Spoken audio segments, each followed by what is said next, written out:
So angeless, so precious, I see the time in all my life when you are guarding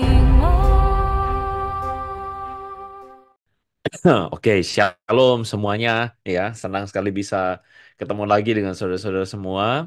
Em, ini adalah satu momen yang baik ya buat kita belajar. Nah, saya diminta untuk menyampaikan sebuah tema yaitu tentang jika Yesus tidak disalibkan ya. Sebentar saya share yang benar harusnya. Ini ya. Oke. Oke, jika Yesus tidak disalibkan ya. Nah, oh saya lupa lupa soundnya, sound share sound. Nah, rekan-rekan, saya mengajak kita untuk melihat satu ayat Matius pasal 20 ayat 28 ya. Firman Tuhan mengatakan begini, sama seperti anak manusia datang bukan untuk dilayani, melainkan untuk melayani dan untuk memberikan nyawanya menjadi tebusan bagi banyak orang. Anak manusia datang untuk melayani dan memberikan nyawanya untuk menjadi tebusan bagi banyak orang. Saya sangat yakin bahwa saudara-saudara yang hadir di Zoom meeting ini, saudara-saudara semua sepakat 100% bahwa Yesus itu tersalibkan, Yesus disalibkan, dan Yesus itu disalibkan untuk menebus kita. Saya sangat yakin saudara sepakat dengan saya ya, tidak ada yang menentang itu. Apalagi sebagai orang Kristen kita familiar ya dengan apa namanya ide-ide ini atau gagasan bahwa oh Yesus datang untuk menebus kita dan karena itulah dia harus disalibkan begitu ya. Tadi siang saya berkhotbah di salah satu bank di sini di salah satu bank nasional. Lalu kemudian eh, saya bertanya, kenapa Yesus mesti disalibkan? Kenapa kok eh, tidak langsung misalnya kita minta ampun sama Tuhan, dosa kita diampuni? Lalu salah satu apa pemuda atau mungkin lebih tepatnya menuju bapak-bapak ya, dia dengan firm sekali mengatakan, oh Yesus harus menebus kita supaya dosa kita diampuni dan sebagainya ya. Itu orang Kristen rata-rata akan menyetujui itu, saudara ya. Kenapa ya? Karena itu ide sebagai orang Kristen kita sudah bisa menerimanya. Nah, baru-baru ini saya mengcapture seorang YouTuber namanya Donditan, ya. Jadi Donditan ini bagi saudara yang tahu dia adalah seorang yang pindah server ke agama seberang dari Kristen katanya mengaku sebagai orang Kristen tadinya lalu pindah agama dan dia itu membuat banyak sekali video yang isinya itu menyindir Alkitab, menyindir Kristen, membongkar ajaran Kristen dan bahkan menuduh yang tidak-tidak ya. Saudara kalau lihat di gambar yang di layar saudara, saudara bisa melihat konten-konten dia banyak membahas ya intinya soal Kristen begitu ya. Nah, di dalam satu capturean dia di community YouTube itu ada sebuah eh, apa kalimat yang dia tuliskan di sana, terjemahan dari sebuah ayat Quran ya. Jika kamu kafir, sesungguhnya Allah tidak memerlukanmu dan dia pun tidak meridhoi kekufuran hamba-hambanya. Jika kamu bersyukur, dia ridho kesyukuranmu itu.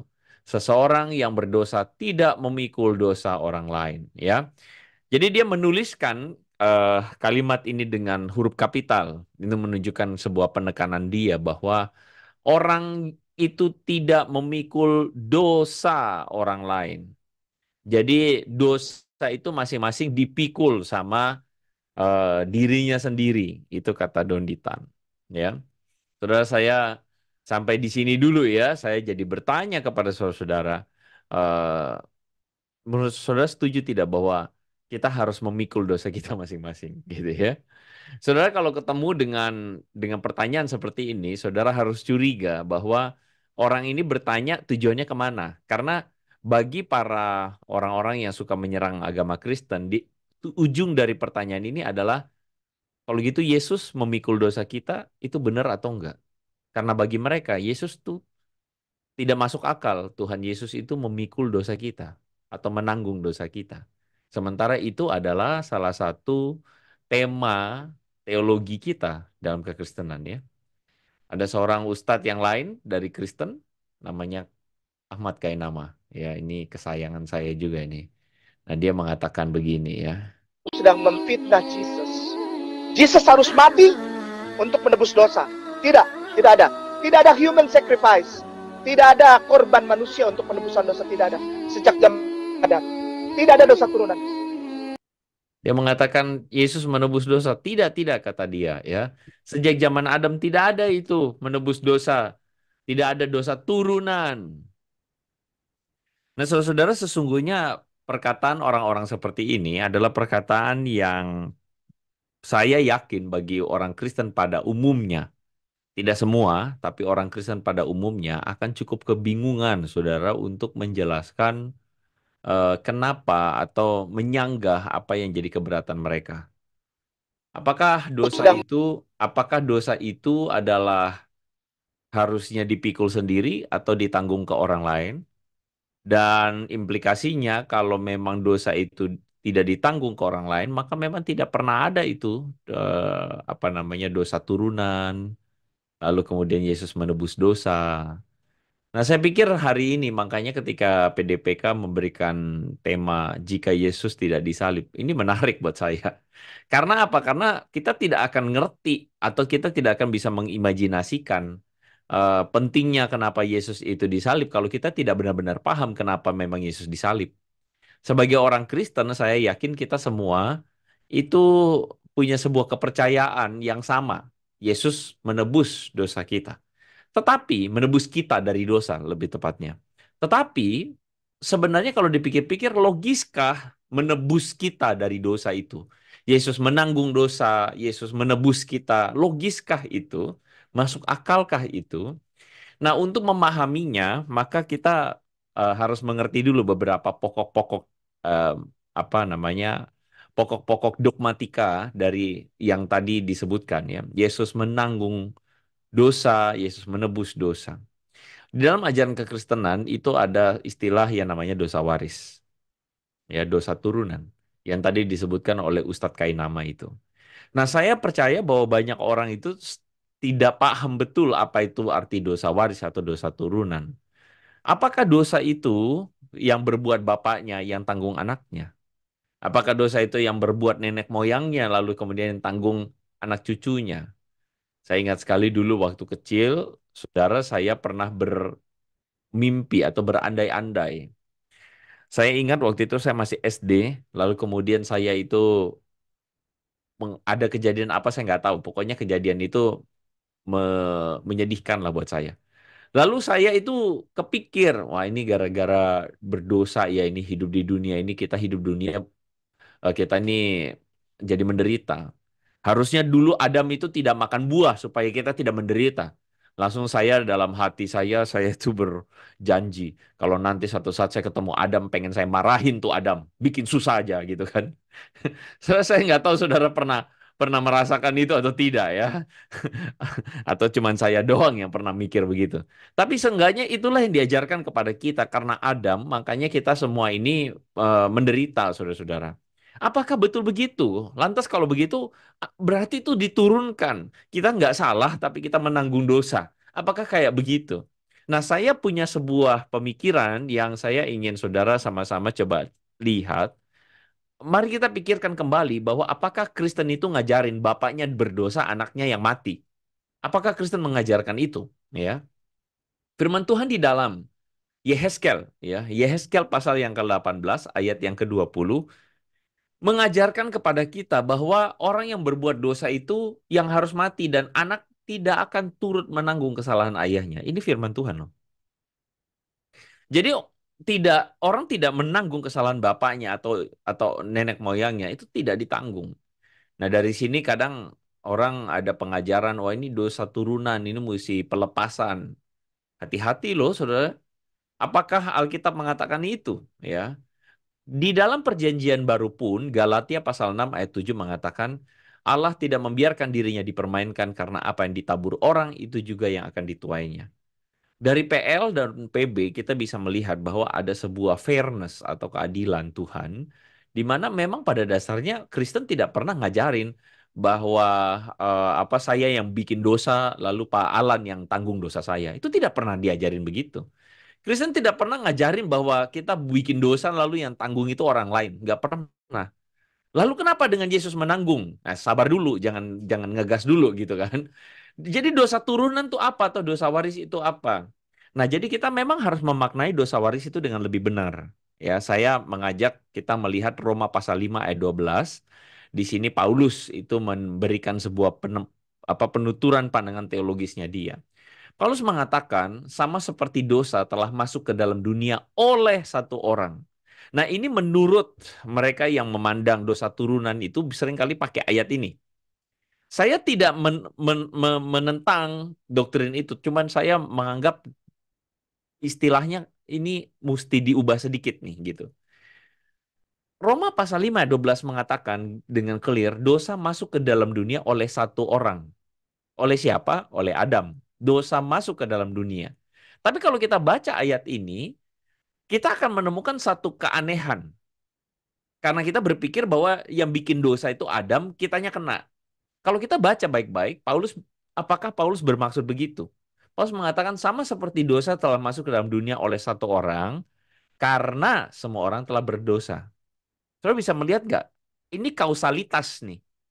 Kausalitas di mana di atas ini adalah akibat dan di bawah ini adalah sebab. Akibatnya apa? Dosa masuk ke dalam dunia oleh satu orang. Sebab apa? Sebab semua orang telah berbuat dosa. Aneh atau enggak?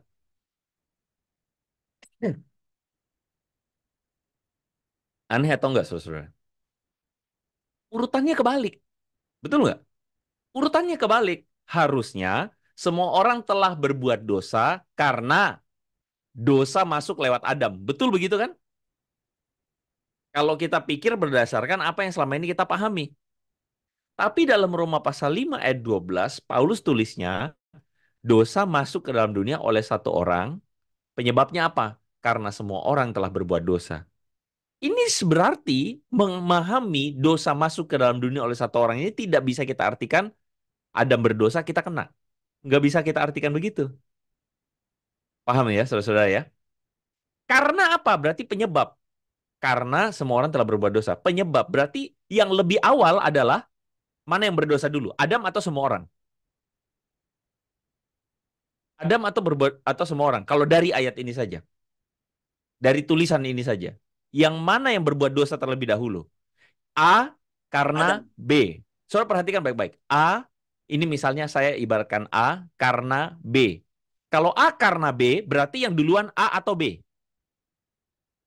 B, bukan A loh. Betul? Betul? Saudara setuju dengan saya? Berarti, apakah Paulus ingin kasih tahu semua orang berdosa karena Adam jatuh dalam dosa? Tidak loh. Paulus sedang berbicara sebuah analogi. Oke, ikutin saya dulu ya. Semua orang telah berbuat dosa. Makanya saya bilang, saya menawarkan yang namanya istilah untuk menolong kita supaya melihat ini dengan lebih clear. Ingat ya, karena semua orang telah berbuat dosa, ini awalnya. Saya sebut dosa waris atau dosa turunan itu mungkin lebih tepat dalam zaman kita sekarang. Namanya adalah universalitas dosa atau natur dosa. Apa maksudnya natur dosa? Jadi begini. Ada sebuah pertanyaan paling mendasar yang perlu kita jawab. Apakah semua orang berdosa? Paulus mengatakan karena semua orang telah berbuat dosa. Itu artinya semua orang berdosa. Kalau semua orang berdosa, saya tanya, berarti apakah bayi itu berdosa? Simpan ya. Ada seorang teolog namanya Agustin of Hippo, Agustin dari Hippo, dia mengatakan satu istilah yang menurut saya baik. Sebelum kejatuhan, manusia itu bisa berdosa, bisa tidak berdosa. Makanya Adam dihadapkan dengan pilihan, mau makan atau enggak. Dia dihadapkan dengan pilihan, bisa melakukan dosa, bisa enggak. Tapi ketika setelah kejatuhan, manusia itu tidak bisa tidak berdosa. Artinya apa? Semua manusia tidak bisa tidak berdosa. Berarti semua manusia berdosa. Oke? Sepakat dengan ini ya? Kita semua sepakat. Orang Kristen harusnya sepakat nih, gitu kan ya. Nah, memahami perkataan Agustinus ini apa memahaminya? Agustinus ini ingin kasih tahu sebagaimana Paulus juga kasih tahu bahwa Paulus ingin kasih tahu perbedaan antara Adam dengan kita itu adalah Adam bisa memilih dosa dan kita itu tidak bisa tidak berdosa. Oke, saya tahu saudara udah mulai ini. Oke, saya kasih contoh. Bayi itu bisa berdosa atau tidak? Bayi itu berdosa atau tidak? Kan ada yang mengatakan bayi itu lahir sebagai kertas putih, suci penuh, suci tiada dosa. Kan saya tanya, betulan bayi suci? Bayi itu tidak berdosa? Simpan jawaban saudara. Bagaimana dengan pandangan ini? Kalau saudara kita menganggap bahwa bayi itu suci dan tidak berdosa, itu inline sebenarnya dengan pandangan agama seberang yang menganggap bahwa manusia itu pada dasarnya lahir dengan fitrah. Fitrah itu apa? Settingan awal. Dan settingan awalnya itu apa? Dianggap suci. Mana yang benar? Kalau kita percaya akan dosa, universalitas dosa, maka kita percaya semua manusia berdosa, termasuk bayi lahir itu berdosa. Lalu kalau begitu, kalau saudara lebih percaya bayi tidak berdosa, berarti saudara lebih sepakat ajaran agama yang mana? Nah, untuk menjawab ini, saudara-saudara, saya mau tanya, seorang anak kecil itu belajar dosa dari mana? Anak belajar berbohong. Dia bisa berbohong itu dari mana? Diajarin bohong?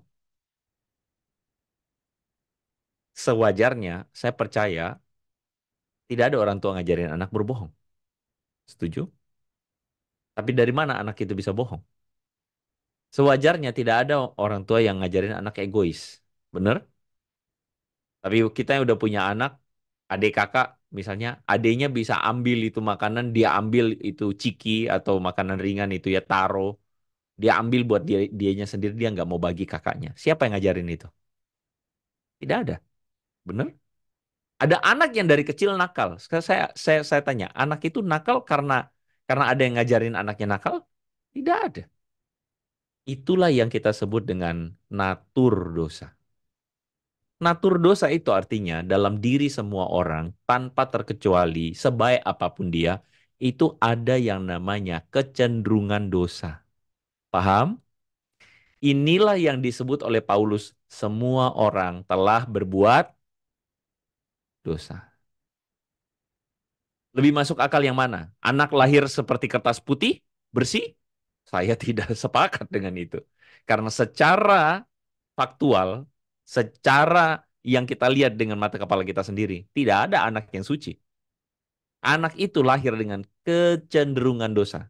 Ini saya tidak ngomong tentang pengajaran, kalau gitu anak bayi mati ke sorga atau ke neraka. Itu topik lain ya. Saya tidak bahas itu ya.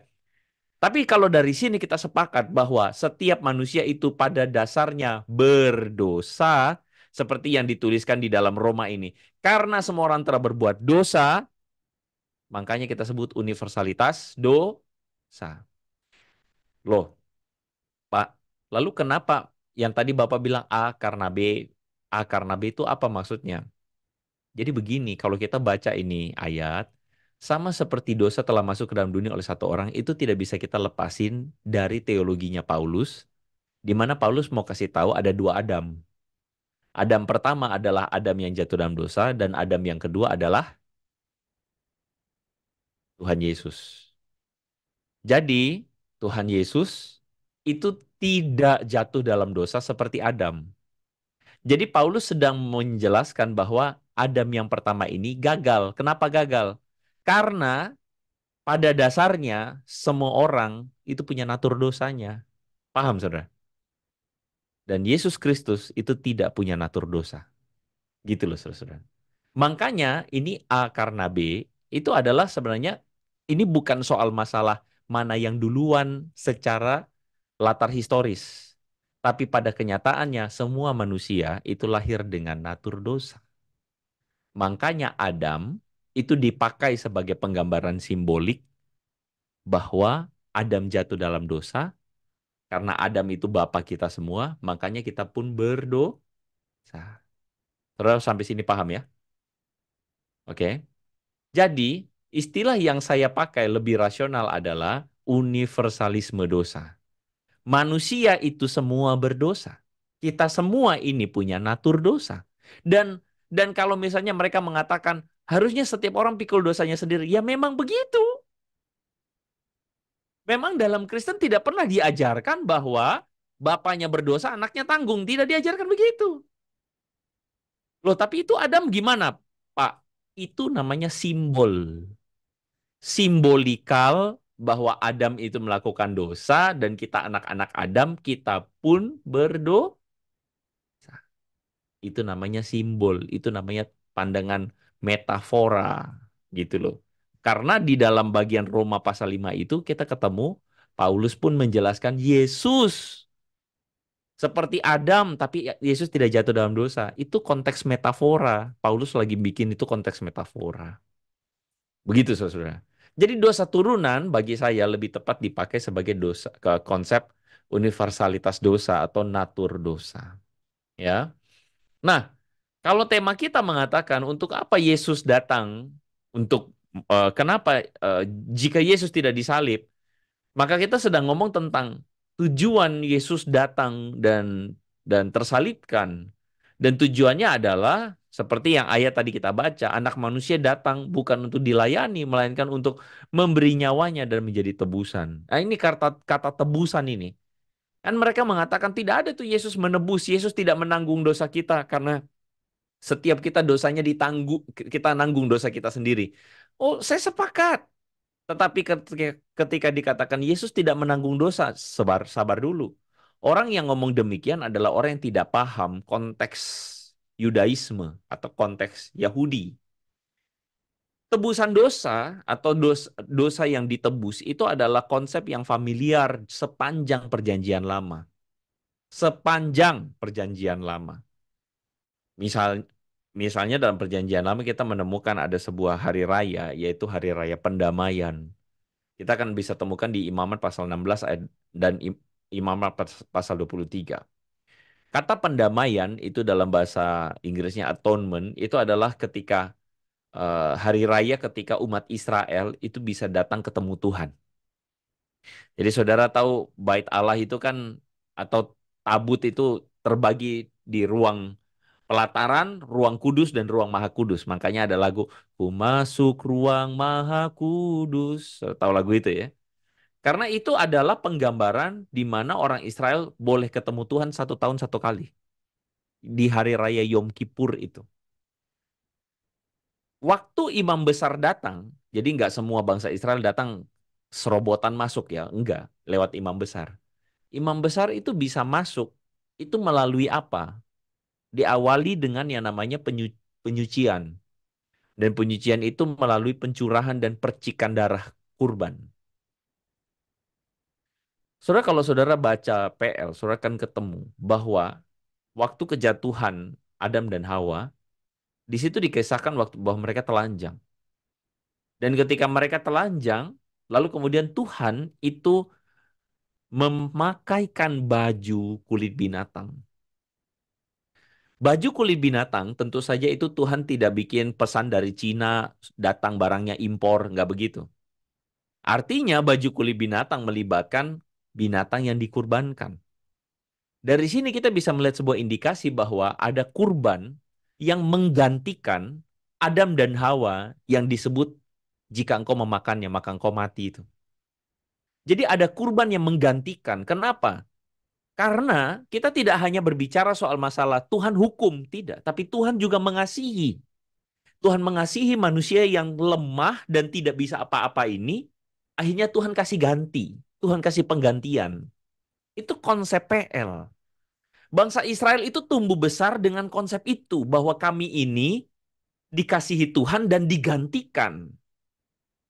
Dalam kisah Abraham dan Ishak. Sewaktu mau dikurbankan, Lalu kemudian Tuhan bilang apa? Stop, Abram. Ya kan?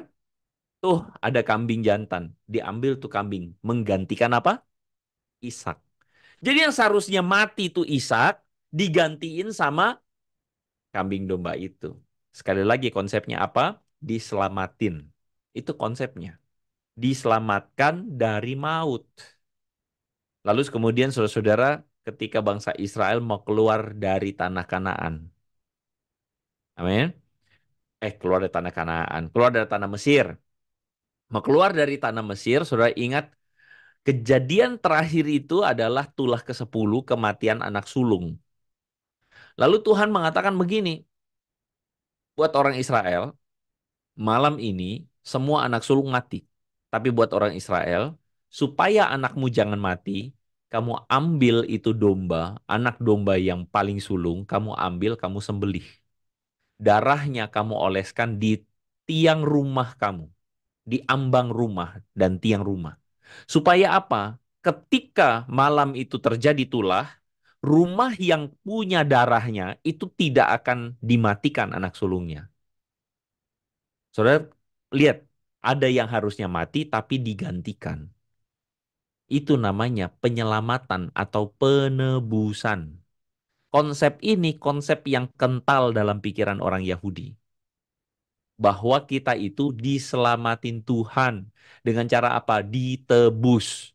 Kenapa sih yang namanya ditebus itu apa sih? Dalam Imamat pasal 17 ayat 11 dikatakan, nyawa makhluk itu ada dalam darahnya. Untuk apa? Untuk mengadakan pendamaian bagi nyawamu. Karena darah mengadakan pendamaian. Gitu loh. Jadi pendamaian, penebusan itu konsep Yudaisme. Orang zaman now yang tidak paham Yudaisme jangan banyak cincong gitu loh. Karena ini adalah pemikiran orang Yahudi gitu loh. Pemikiran orang Yahudi itu adalah kami ini diselamatkan Yahweh. Kami ini yang tadinya binasa tapi diselamatkan. Makanya mereka itu selalu dibilang di dalam Keluaran pasal 6. Shema Israel, Adonai Eloheinu, Adonai Ehad. Akulah Tuhan Allahmu yang menyelamatkan engkau dari tanah Mesir. Itu identitas orang Israel. Jadi yang tadinya budak ditebus. Boom. Sudah paham? Ditebus oleh Tuhan sehingga mereka diselamatkan. Itu konsepnya. Yang tadinya bukan siapa-siapa dijadiin umat Tuhan. Caranya apa? Penebusan. Caranya apa? Ada yang mati menggantikan kita yang mestinya mati. Itu konsep teologis. Gitu. Jadi dalam hari raya pendamaian atau Yom Kippur itu, imam besar itu melakukan pencurahan darah anak domba. Dan anak domba itu, jadi gini, dalam hari raya Yom Kippur itu ada 2 kambing. Saudara bisa baca nanti, kambing yang pertama itu disembelih. Darahnya itu dipercikan. Dipercikan itu menutup dosa. Jadi Yom Kippur, kata Kippur itu diambil dari kata kafar. Kafar to cover, menutupi. Jadi dosa nih ditutupin sama darahnya.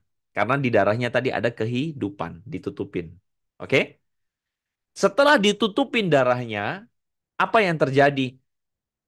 Dosa komunal bangsa Israel itu ditutupi oleh darah kurban. Jadi ketika Yesus mati di kayu salib, itu Yesus digambarkan sebagai anak domba Allah yang darahnya tercurah menutupi dosa kita. Menggambarkan apa?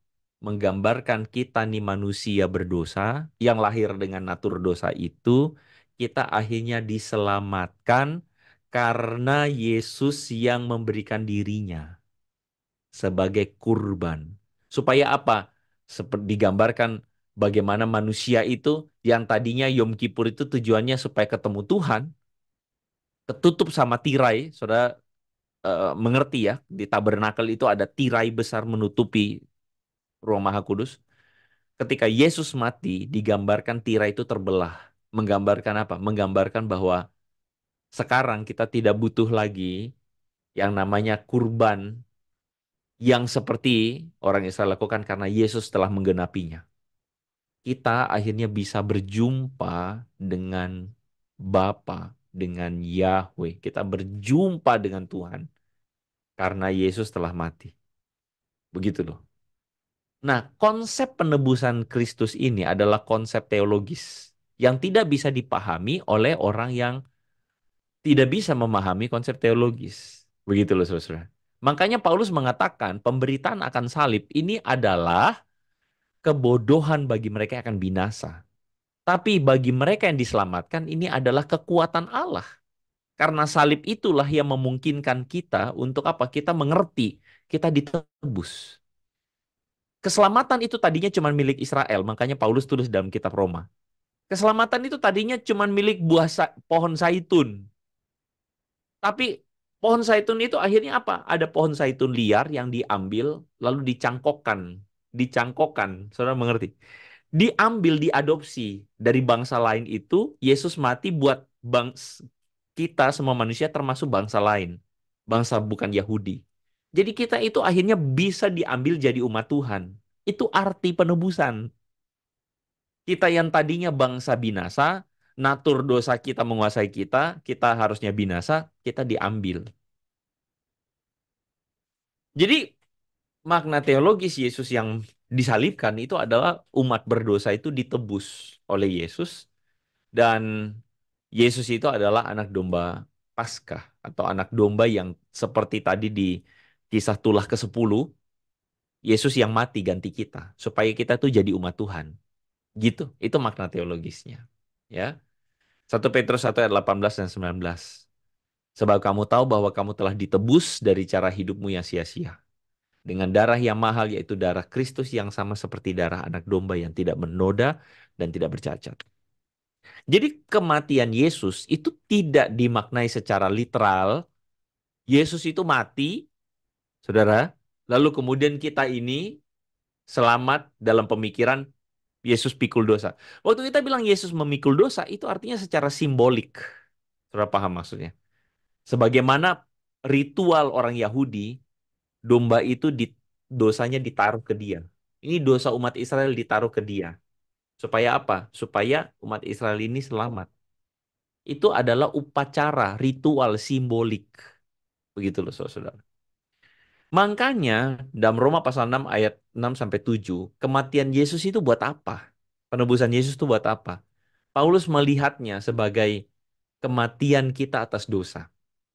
Karena kita tahu bahwa manusia lama kita telah turut disalibkan. Jadi, kenapa Yesus mesti disalibkan?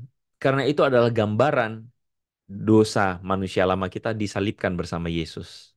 Supaya apa? Supaya jangan lagi kita menghambakan diri kepada dosa.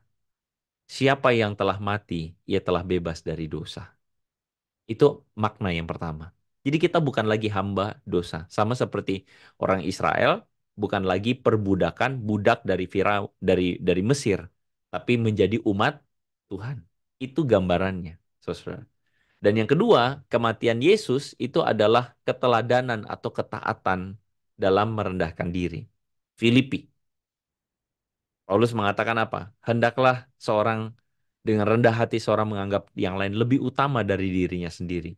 Hendaklah apa? Kamu menaruh pikiran dan perasaan seperti dalam Yesus yang merendahkan diri dan taat sampai mati di kayu salib. Saya kira saya sampai di sini, saudara. Apakah ada tanya jawab mungkin? Sorry, mungkin syarat dengan makna teologis, syarat dengan pembahasan ini, saya berharap saudara bisa, kalau mungkin ada yang kurang jelas, boleh silakan merespon. Silakan. Ya, PDPK ada pertanyaan kan? Seingat saya sih begitu. Sekarang sudah ditiadakan, Pak. Oh, sudah ditiadakan. Iya. Oh ya Jadi udah. langsung aja.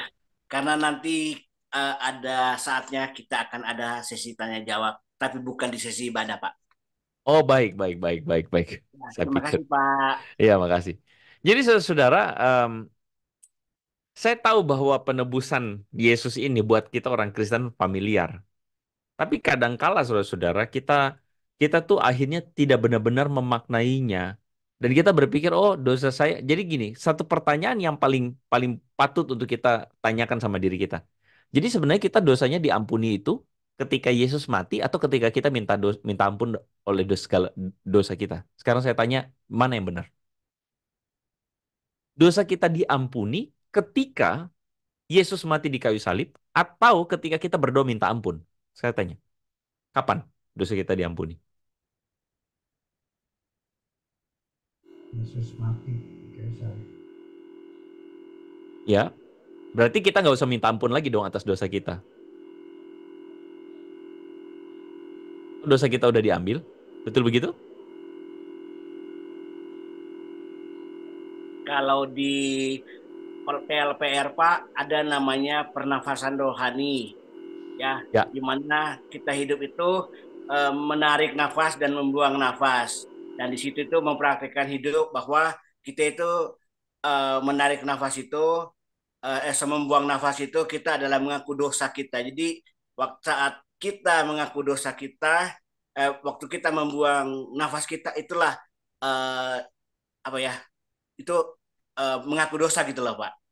Gitu Ya, Pak. saya sepakat. Tapi kalau kita tanya, kapan Tuhan mengampuni kita? Waktu Yesus menebus dosa kita, mati di kayu salib, atau waktu kita meminta ampun? Kapan? Sudah selesai. Sudah selesai. Jadi kalau gitu kita nggak usah minta ampun atas segala dosa kita. Tetap. Pengampunan tetap Pak. Nah, ini maksud saya. Dua-duanya. Karena apa? Kematian Yesus itu adalah secara simbolis. Itulah yang menjadi kekuatan, kata Paulus. Pemberitaan akan salib itu adalah kekuatan bagi mereka yang diselamatkan. Itu yang menjadi pengharapan kita, jadi jaminan. Dok, bahwa Yesus telah mati bagi kita bahkan ketika kita masih berdosa. Kita itu diambil jadi anak dahulu. Kita itu diselamatkan terlebih dahulu. Barulah itulah yang memampukan kita dan menyadarkan kita supaya kita tuh akhirnya sadar, oh iya saya mesti bertobat. Sudah paham maksudnya? Itulah arti penebusan Yesus. Karena kalau Yesus tidak pernah mati di kayu salib, maka manusia hanya akan mendasarkan kebenaran dirinya, berdasarkan kekuatan dirinya sendiri untuk menjalankan hukum Taurat. Itulah yang dilakukan oleh para imam dan ahli Taurat. Lakukan hukum ini supaya kamu benar. Lakukan hukum itu supaya kamu benar. Jadi manusia mendasarkan dirinya berdasarkan kekuatan diri sendiri. Saya taat, saya ke gereja, saya berdoa, makanya saya benar. Salah. Kita itu dibenarkan bukan karena saya bikin begini dan bikin begitu. Kita dibenarkan karena kasih karunia Yesus Kristus mati buat kita. Dan itulah yang menyadarkan kita bahwa kita terima semuanya ini karena kemurahan Tuhan. Karena itu kita meresponinya. Meresponi kemurahan Tuhan dengan ketaatan. Kalau Yesus tidak mati, manusia cuma bisa mendasarkan dirinya atas kebenaran diri sendiri. Sudah paham maksudnya? Kalau Yesus tidak mati, terjadilah kita ini seperti orang ahli Taurat, orang Farisi yang menyeret seorang perempuan berdosa dan bilang, lempar dia pakai batu. Kenapa? Ya dia dihukum mati dong karena dosa. Itu loh, sudah paham? Tapi kematian Yesus itulah yang membuat kita sadar, iya ya, bukan karena kita nih gimana-gimana. Kita diselamatkan karena anugerah Tuhan. Jadi, saya ulang lagi ya. Saya ulang lagi. Kematian Yesus Kristus di kayu salib itu akhirnya menyadarkan kita. Supaya apa? Supaya kita meninggalkan dosa. Itu respon kita. Kematian Yesus Yesus tidak disalibkan, kita tidak sadar bahwa kita mesti mati atas dosa. Yang ada kita cuma membangun kekudusan diri sendiri berdasarkan apa yang kita pikirkan. Tapi kematian Yesuslah yang menyadarkan, membuat kita sadar, iya kita mesti ninggalin dosa. Yang kedua, kematian Yesus menyadarkan kita untuk merendahkan diri. Kalau ada orang Kristen belagu, tidak mau merendahkan diri, orang Kristen itu mungkin tidak sadar kematian Yesus buat apa. Tapi kematian Yesus itu membuat kita tersadar, kita harus merendahkan diri. Dan kita harus mengikuti keteladanan Yesus. Semoga firman Tuhan ini menguatkan saudara, menguatkan kita. Mari kita tundukkan kepala saudara, mari kita berdoa.